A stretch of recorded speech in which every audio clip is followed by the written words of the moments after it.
கவலை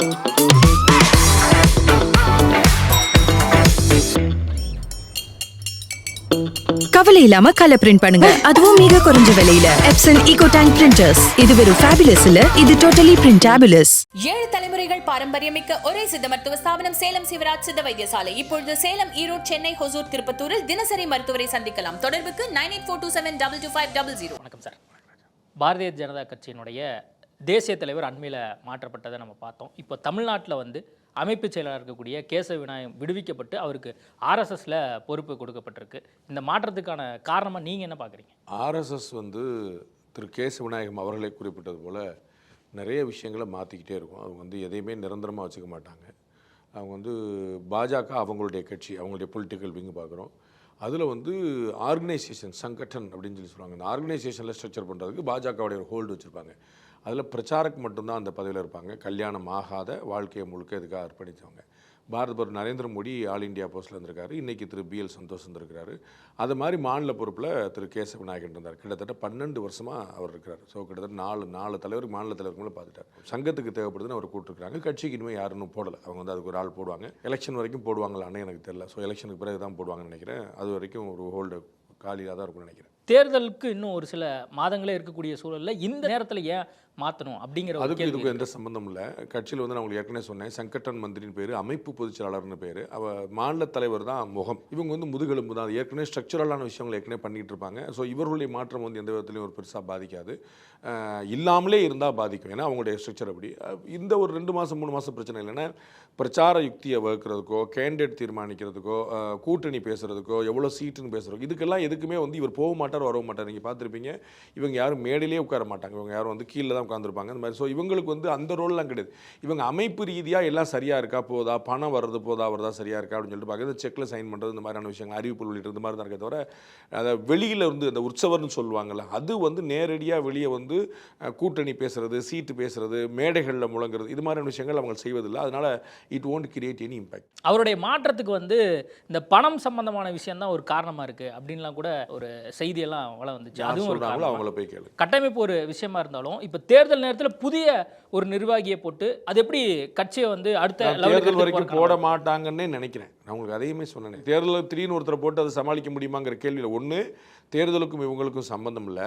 2 தேர்தல் வரைக்குமே போட மாட்டாங்கன்னு நினைக்கிறேன். 3 எந்தவித பாதிப்பும் ஏற்படுத்தாது. இது என்னுடைய கருத்து. அண்ணாமலையினுடைய அழுத்தம் எதுவும் இதில் இருக்குன்னு நீங்கள் நினைக்கிறீங்களா? அவருக்கும் இதுக்கு என்ன சம்பந்தம்? இது RSS உடையது. RSSக்கும் அண்ணாமலைக்கு தான் சம்பந்தம் இருக்கான்னு தமிழ்நாட்டில் இருக்கக்கூடிய அவர் தலைவராக இருந்த காலத்திலிருந்து இவருக்கும் அவருக்கும் பிரச்சனை இருந்தது அப்படின்னு நீங்கள் நினச்சிட்டு இருக்கீங்க. அவர் ரொம்ப இணக்கமாக இருந்தாங்க, நல்ல இணக்கமாக இருந்தாங்க. இது அப்படி ஒரு கெமிஸ்ட்ரி அண்டர்ஸ்டாண்டிங் நீங்கள் பார்த்துருக்க முடியாது. அவருக்கு பிரச்சனை இருந்துச்சு, ஏதாவது ஒரு சந்தர்ப்பம் சொல்லுங்கள், ஒரே ஒரு இன்சிடென்ட் சொல்லுங்கள். இந்த மாதிரி ஏதாவது ஒன்று, அன்னைக்கு இப்படி பேசினார்ல சார், இப்படி திட்டினார்ல சார், அப்படி ஏதோ கேள்விப்பட்டோம், கழுகார், ஆந்தையார், டீ கடை பஞ்சு, ஏதாவது ஒன்று சொல்லுங்கள். உள்ளுக்குள்ளே அந்த ஃபைட் நடந்துகிட்டே இருந்தது. ஏதாவது ஒன்று சொல்லுங்க. உங்களுக்கு கழுகார், டீ கடை பஞ்சு, ஆந்தையார் வரைக்கும் சொல்லிட்டேன், அட்ராசிட்டி வரைக்கும் சொல்லிட்டேன், ஏதாவது ஒன்று சொல்லுங்கன்ற. இப்போ அண்மையில் பொறுப்பு அண்ணாமலைக்கு கொடுக்கப்பட்டது. அந்த பொறுப்பே வந்து எனக்கு வேண்டாம் அப்படின்னு சொல்லி அண்ணாமலை சொன்னார். அப்போ இந்த மாதிரியான ஸ்ட்ரக்சரல் ஆன விஷயங்களை வந்து கேசவ விநாயகத்தினுடைய ரோல் இருக்குது. அது பிடிக்காம தான் அண்ணாமலையே கொஞ்சம் விலகி இருந்தார் அப்படிங்கிற பார்வை. அடிப்படை தெரியலன்னு நான் புரிஞ்சுக்கிறேன். உங்களுக்குள்ள நிறைய பேருக்கு தெரியாது. திரு கேசவ விநாயகத்தை நியமித்ததும் திரும்ப பெற்றுக்கொண்டதும் RSS. அதுக்கும் பாஜகவுக்கும் எந்த சம்பந்தம் கிடையாது. திரும்ப ஒருத்தரை RSSலேருந்து பாஜக கொடுப்பாங்க, அவங்களை ஏற்றுக்கூடாங்க, அவ்வளோதான். இவர்களுடைய நியமனத்திலோ இவருடைய மாற்றத்திலோ எந்த சம்பந்தம் கிடையாது. இன்னும் சொல்லப்போனால் பாஜக தலைவர்களுடைய நியமனத்தில் வேணால் RSS இன்ஃப்ளூயன்ஸ் இருக்கலாம். சங்கட்டன் மந்திரின்னு சொல்லக்கூடிய அமைப்பு பொதுச்செயலாளருடைய நியமனத்தில் யாருக்கும் எந்த ஒரு ரோலுமே கிடையாது. யாருக்கும், நான் சொல்வது திரு அண்ணாமலை இல்லை, நீ அவர் பேரை குறிப்பிட்டனால சொல்கிறேன். பொன் ராதாகிருஷ்ணன்லேருந்து வானதி சீனிவாசன்லேருந்து பேராசிரியர் சீனிவாசன்லேருந்து SG சூர்யா வரைக்கும் நீங்கள் யாருக்கும் சம்பந்தம் கிடையாது. அவர்கள் எல்லோருமே அறிவிக்கப்படும் போது கேட்பார். நான் வந்து இஃப் ஐம் நாட் ராங், திரு வன்னிராஜன் அதை அறிவித்தார். அவர் வந்து நேற்று சாயந்தரம் எல்லாரையும் கூப்பிட்டு வச்சு பேசிட்டு RSS உடைய கூட்டம். அதில் வந்து அடுத்து வந்து தேர்தல் பற்றி என்ன பேசுகிறக்கா செகண்ட் கூட்டம் ஒன்று வைக்கிறாங்க. அந்த செகண்ட் கூட்டத்துக்கு எல்லாருமே அழைப்பு கொடுத்தாங்க. அப்போ எல்லாருமே வந்து நிற்கும் போது அது அதிகாரப்பூர்வம் அறிவிக்கிறாங்க. RSS வந்து திரு கேசவ விநாயகத்துடைய சேவையை திரும்ப பெறுகிறது. அவர் கட்சிக்கு, அவர் சங்கத்துக்கு அவர் தேவைப்படுறாரு அப்படின்னு சொல்லிட்டு அவர் வந்து மத நல்லிணக்கத்துக்கான ஒரு விஷயத்தில் அவர் இந்த போஸ்ட்டில் நாங்கள் அவர் வந்து பயன்படுத்துகிறோம் அப்படின்னு சொல்லி அவர் வன்னிராஜன் அறிவிக்கிறாரு. மற்றவங்களாம் அப்படியான்னு கேட்டுக்கிட்டாங்க. அடுத்து யாருன்னா இன்னும் சங்கம் தீர்மானம், பிரசோபகுமார், இன்னும் அது வந்து முடிவாகலை. அது வந்து அந்த மாதிரி நிறைய பேர் அடிபடுது, அப்படி எதுவும் இன்னும் முடிவாகலை. இப்போ அந்த கட்டமைப்பு இல்லாமல் எப்படி வந்து அடுத்த தேர்தலை சந்திக்க போகிறாங்க? கட்டமைப்பு இல்லைன்னு எப்படி ஆகுன்றீங்க? கட்டமைப்பை கவனித்து கொண்டிருந்த ஒருவர் இப்போ இல்லை, அது 2 மாதத்துக்கு. அண்ணாமலை நேற்று அங்க நிர்வாகிகிட்டலாம் பேசினதா என்ன செய்தி வந்திருக்குன்னா, ஒரு வியூகம் இல்லாம நான் வந்து எப்படி தேர்தலை சந்திக்கிறது, எப்படி வந்து தொகுதிகளை வேலை ஏதோ பார்க்கறது ஆடியோ அப்படின்னு சொன்னதா ஏதாவது அப்படி எதுவும் அவர் செய்திகளா பேசல, வந்திருக்கு. அப்படி எதுவும் அவர் பேசல உங்க தகவலுக்காக. அப்படி ஏதாவது ஆடியோ வீடியோ இருந்துச்சுன்னா சொல்லுங்க, நானும் மாத்திக்கிறேன், திருத்திக்கிறேன். அப்படி எதுவுமே பேசல. வெளியே வந்த செய்தி முற்றிலும் தவறானது. அப்படி ஒரு வார்த்தை கூட அவர் பேசல. ஒரு சில செய்தி ஊடகங்கள்ல வந்துச்சு, அது அண்ணாமலை ஸ்டேட்மெண்ட்டாவே போட்டிருந்தாங்க. நான் தான் சொல்றேன், நான் அவங்களை யாரு நான் மறுக்கிறதுக்கு. அப்படி எதுவுமே அண்ணாமலை அவர்கள் பேசல.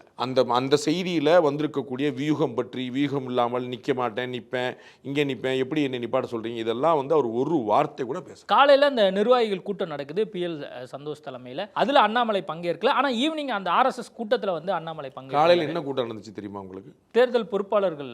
அவர் தேர்தல் பொறுப்பாளரா கொடுக்கப்பட்டிருந்தது, அவர் நான் விலகி இருக்கேன். ஆமா, அப்புறம் எப்படி அவர் கலந்துக்குவாரு? இல்ல, அதுக்கு ஏதாவது காரணம் சொல்லணும்ல. ஏன்னா PL சந்தோஷ் காரணம் இல்லை உங்களுக்கு. அது காரணம் அவர் வந்து ரொம்ப தெளிவாக, எங்க அப்பாவுக்கு உடம்பு முடியல, டயாலிசிஸ் பண்ணிட்டு இருக்காங்க, நான் கூட இருக்க வேண்டியிருக்குன்னு சொன்னார்ல. அவர் சொல்லி அவங்களுக்கு எனக்கு வந்து 6 தொகுதி பொறுப்பில் நான் இருந்தால் நான் வெற்றி பெற வைக்கணும், என்னால் வந்து அவ்வளோ உழைக்க முடியாது இந்த இடத்துல ஃபோக்கஸ் பண்ணி, அதனால எனக்கு டைம் கிடையாது, நான் வந்து அப்பாவோட டைம் ஸ்பெண்ட் பண்ண வேண்டியிருக்கு. இதை சொன்னார். காரணம் இருக்கணும்னு சொன்னீங்க. நீங்க நினைக்கிறீங்களா அப்பா மட்டும்தான் ஒரு ரீசனா இருக்கும் அப்படின்னு நீங்க நினைக்கிறீங்க? நான் வந்து அண்ணாமலை உண்மை சொல்லுவார் நம்புறேன். நீங்க போய் சொல்லாரு நினைச்சீங்கன்னா நீங்க தான். இல்ல, நான் போய் சொல்றான்னு சொல்ல, ஏன்னா அவர் எல்லாமே தெரிஞ்சு அதுதான் காரணமா இருக்குமான்னு நீங்க கேக்குறீங்க. நான் அவர் சொல்லதை நான் அப்படியே ஏற்கிறேன். அப்ப நான் அவரை நம்புறேன், நீங்க நம்பல. உங்களுடைய கேள்வி நீங்க வச்சுக்கோங்க, எனக்கு ஒன்றும் பிரச்சனை இல்லையா. I trust him. PL Santhosh அவர் முன்னாடி அப்ப ரிப்போர்ட் பண்ணிருப்பாரு, அது மாதிரி நான் விலகிறேன்னு சொல்லி. ஏன்னா அவர் செய்தியாளர் சந்திப்புல PL சந்தோஷ் அவர்கிட்ட சொல்ல வேண்டியல, பாஜகவுடைய மாநில தலைவர் திரு நயினார் நாகேந்திரனுக்கு சொன்னேன்னு சொன்னாரு, அவ்வளவுதான் சொல்லி. இப்ப ஈவினிங் அதனால காலையில கூட்டத்தில் அவர் கலந்துக்கல. ஈவினிங் வந்து கூட்டத்தில் அவர் கலந்துக்கிட்டது தான் அவருக்கு இன்னமும் முக்கியத்துவம் தொடர்கிறதுன்னு நீங்க எல்லாம் புரிஞ்சுக்க வேண்டிப்பார். ஏன்னா அது வந்து RSS கூட்டம் நடந்தது எங்கங்க? RSS அலுவலர். RSS உடைய தலைமை அலுவலகத்தில் நடந்த கூட்டத்தில் திரு அண்ணாமலைக்கு அழைப்பு கொடுக்கப்படுது. புரியுங்களா? எல்லாருக்கும் அழைப்பு கொடுக்கணும். ஒரு 13 தலைவர்கள் மட்டும்தான் அழைக்கப்படுறாங்க. புரியுங்களா? SG சூர்யா கலந்துக்கிட்டாரா? வினோஜ் பி செல்வம் கலந்துக்கிட்டாரா? புரியுங்களா? நிறைய எல்லாருக்கும் அழைப்பு கொடுக்கப்படலை. அப்போ வந்து குறிப்பிட்ட அதில் ஒரு முக்கியமான ஒரு 10-13 பேர் எடுத்தாங்கன்னா அதில் திரு அண்ணாமலை இருக்கிறார் அப்படின்னா அது RSS வந்து அழைக்குது அப்படின்னா அப்போ உங்களுக்கு முக்கியத்துவம் தொடர்ந்து தெரிய வேண்டாம். நீங்களா ஒன்று கற்பனை பண்ணி, நீங்களா ஒன்று எழுதி கோபம் தாபம் மாற்றிட்டாரு ஏதாவது ஒன்று உண்மை இருக்கா? இப்போ அண்ணாமலை வந்து இப்போ அழுத்தம் கொடுக்கப்படலை, அதனால இவர் நீக்கல. அண்ணாமலை நான் எத்தனை தரங்க சொல்றது, அண்ணாமலை மட்டும் இல்லைங்க, பாஜக இருக்கக்கூடிய எந்த தலைவருக்கும் இந்த மாற்றத்துக்கும் சம்பந்தம் இல்லைன்னு சொல்றேங்க. இவ்வளவு முக்கியத்துவம் அண்ணாமலைக்கு RSS கொடுக்குறதுன்னா அப்ப என்ன காரணமா இருக்கும்?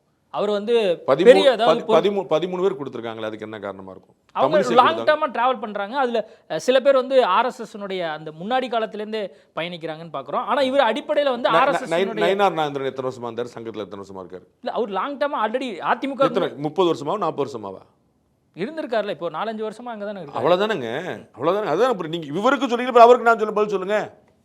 எங்க பாஜக இருக்கக்கூடிய முக்கிய தலைவர்கள் எல்லாருமே அழைச்சிருக்கிறார்கள். அந்த முக்கியத்துவம் அண்ணாமலைக்கும் கொடுக்கப்பட்டிருக்கிற நீங்க தெரிஞ்சுக்க வேண்டியது, அவர் கட்சியை புறக்கணிக்கவில்லை, கட்சி அவரை புறக்கணிக்க, இவ்வளவுதான் மெசேஜ்.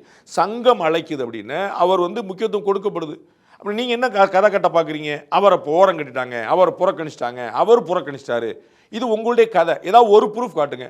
அவர் பேசுறதுக்கு ஒரு ப்ரூஃப் காட்டுங்கன்னா பேச மாட்டேன்றீங்க. பேச மாட்டேங்கிற. வெளியே வந்து இங்கெல்லாம் வந்து பேட்டி கொடுக்க கூடாது, அது ரூல்ஸ் அப்படின்ட்டு அண்ணாமலை கடந்து போறாரு. எங்க ஒரு நாளைக்கு 10 பேட்டி கொடுக்குறாங்க. அவர் மாதிரி இன்னொரு தலைவர் பேட்டி கொடுக்குறாங்களே, என்னங்க அவர் பேட்டி கொடுக்க மாட்டார் அப்படின்னு சொல்லிங்க. நீங்க மைக்கு நிட்டு போல பேசணுமாங்க? உங்கள்ட்ட வேலை பார்க்குறாரு அவரு. அவர் மாதிரி சென்னையிலேருந்து கோயம்புத்தூருக்கு ஏறினா பேட்டி கொடுக்குறாரு, கோயம்புத்தூர்ல இறங்கினா பேட்டி கொடுக்குறாரு.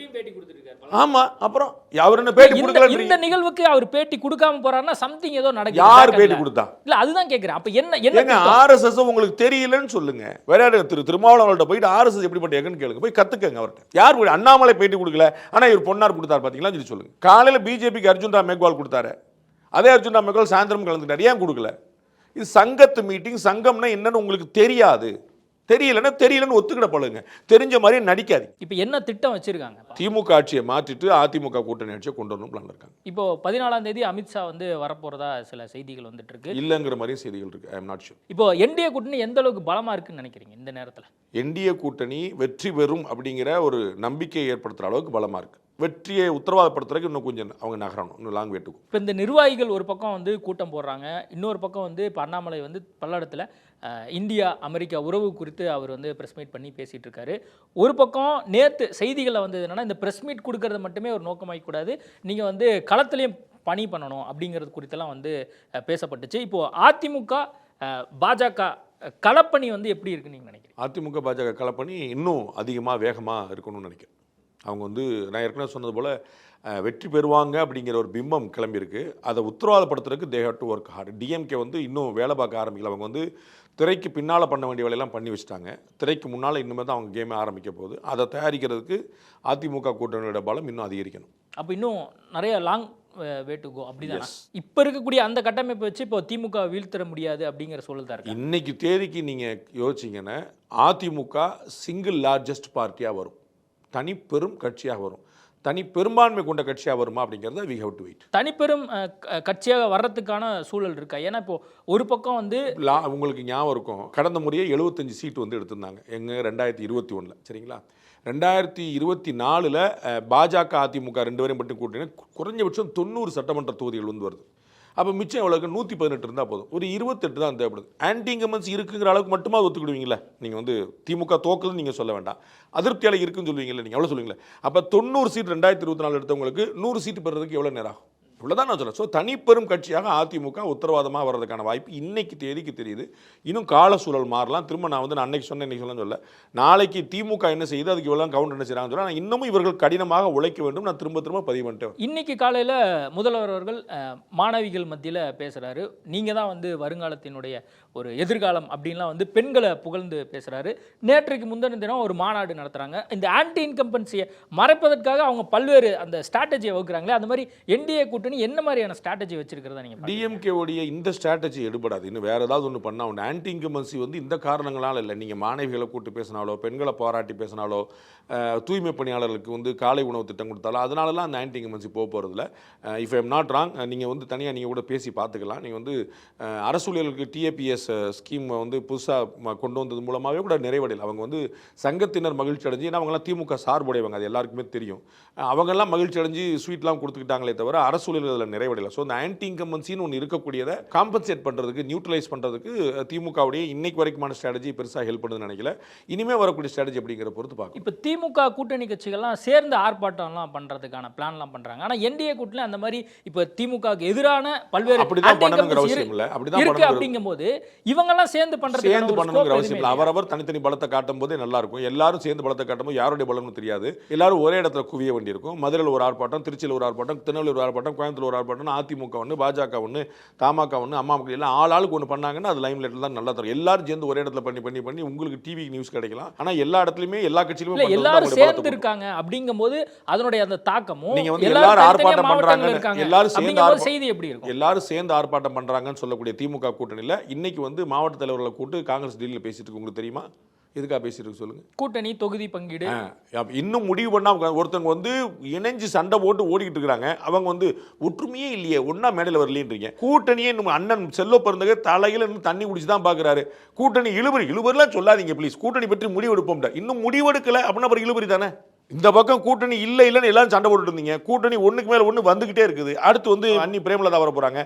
இதை வந்து ஒற்றுமையா இல்லையே, ஒரே மேடையில் வரலையே. முதல்ல இவர் வந்துட்டாரு, இரண்டாவது ஏதோ உருட்டிக்கிட்டு இருக்கிறீங்க.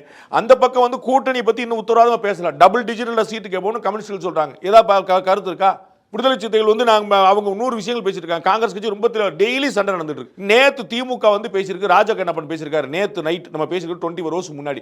இந்த காங்கிரஸ்காரங்க மொத்தம் 2 பேர் 3 பேர் இருப்பாங்க. 1967 அப்புறம் இன்னைக்கு வரைக்கும் காங்கிரஸ் கட்சி ஆட்சிக்கே வந்தது கிடையாது. இனிமே வரவும் முடியாது. இதை சொன்னா சண்டைக்கு வருவாங்க. எப்பயுமே இப்படித்தான் அப்படின்னு ஆர்எஸ் பாரதி முந்தானத்தை பேட்டி கொடுத்துருக்காரு. இவங்களுக்கு வந்து இப்படிதான் எப்போ காங்கிரஸ் கட்சி இந்த மாதிரி குடைச்சல் கொடுத்தாதாங்க அது காங்கிரஸ் கட்சி. குடைச்சல் கொடுக்காத காங்கிரஸ் கட்சியே கிடையாது. அவங்க எப்பயுமே அப்படித்தான் பண்ணிட்டு இருப்பாங்க. நாங்க அப்புறம் கரெக்ட் பண்ணிடுவோம். இதெல்லாம் ஒற்றுமைக்கான அடையாளமா உங்களுக்கு தெரியுது. நாங்கெல்லாம் ஒரு தாய் பிள்ளைகள்னு டிடிவியும் இபிஎஸ் சொன்னாங்கன்னா, சார் அவங்க இல்லை சார் 2 பேரும் ஒரு தாய் பிள்ளைன்னு சொன்னாங்க. ஆனால் இவர் இந்த பக்கம் திரும்பி இருந்தார், இவர் இந்த பக்கம் திரும்பி இருந்தார். கிளம்பி ஏதாவது மனசாட்சி இருக்கான்னு பாருங்க. ஓபிஎஸும் சசிகலாவும் ஒன்றும் சேர்த்தல இல்லை. அப்போ வந்து தொடர்ந்து உங்களுக்கு சேர்ந்தவங்களை பற்றியே கவலை கிடையாது, சேராதவங்களை பற்றி உங்களோட அக்கறை வாழ்க. இன்னைக்கு சசிகலா அவர்கள் 3 நாட்கள் வந்து நான் மீட்டிங் போட்டு என்னுடைய ஆதரவாளர்கள் மத்தியில் அடுத்து என்ன திட்டம் வைக்கலாம் அப்படின்னு பேசிட்டு அவங்க வந்து ஏற்கனவே இருக்கக்கூடிய ஒரு கட்சியை வந்து அவங்க சேர்ந்து அதுக்கு ஆதரவு கொடுத்து ஒரு தனி கட்சி மாதிரியான ஒரு பிம்பத்தை கொண்டு வருவாங்க. நாங்கள் எங்களுக்கு செய்திகள் வந்திருக்கு, நாங்கள் செய்தி போட்டிருக்கோம். இப்போ என்டிஏ வந்து அப்போ சசிகலா ஓபிஎஸ் வந்து கை விட்டுட்டாங்க. அப்போ அமித்ஷா வந்து ஒட்டுமொத்தமா யாரையுமே கைவிடல. அவர்களுக்கு சில ஆசைகள் இருக்கு, அது எல்லாத்தையுமே தீர்க்க முடியல, அவ்வளவுதான். அவங்களுக்கு யாரையுமே கைவிடல. ஓபிஎஸ் அவர்கள் அவங்களுக்கு நீங்க கேட்டிருப்பீங்க, திரு டிடிவி ஓப்பனாவே சொன்னாரு, செங்கோட்டையன் அவர்கள் தாவேக்கால சேர்ந்துட்டார், ஒரு பொறுப்பு வாங்கிட்டார். ஆனால் திரு டிடி அவர்கள் பிரஸ் மீட்ல வெளியே சொன்னார், நான் டெல்லிக்கு போனபோது தலைவரில் என்ன ஆச்சு, நல்லா தானே இருந்தார், நம்மகிட்ட நல்ல ரேப்போர்ட்டில் இருந்தாலும் அவர் வர சொல்லுங்கள், இப்பயும் கெட்டு போல வர சொல்லுங்கள் பார்த்துலாம் சொன்னாங்க. இப்படி இன்னொரு கட்சியில் போய் சேர்ந்தவரையே திரும்ப வாங்கன்னு கூப்பிட்றாங்க. ஏன் ஓபிஎஸ் அவர்களை வந்து புறக்கணிக்கணும்?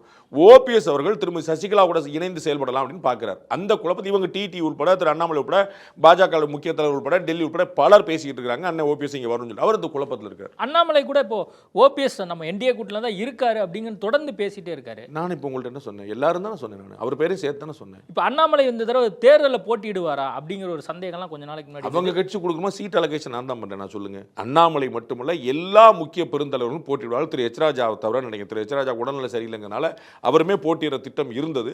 வந்து 2024 மக்களவைத் தேர்தலில் எல்லா ஹெவி வெயிட்ஸையும் இறக்குனாங்க. எல்லா முக்கிய தலைவர்களும் போட்டிட்டாங்க. அதே போல் 2026 சட்டமன்றத்தில் எல்லா ஹெவி வெயிட்ஸையும் இறக்குவாங்க. அவங்க 40 தொகுதிக்கு கீழே 25லேருந்து 30க்குள்ளே அவங்க வந்து போட்டிடுவாங்க. அதில் வந்து எல்லா முக்கியமான பிரமுகர்களும் போட்டிடுவாங்க. அதர் தான் அண்ணன் எச் ராஜா அவர் உடம்பு முடியலங்கனால எல்லாருமே போட்டிடுவாங்க நான் நினைக்கிறேன். நிறைய விஷயங்கள் குறித்து பேசியிருக்கோம். நேர்காணல் கொடுத்ததுக்கு மிக்க நன்றி. ரொம்ப நன்றி.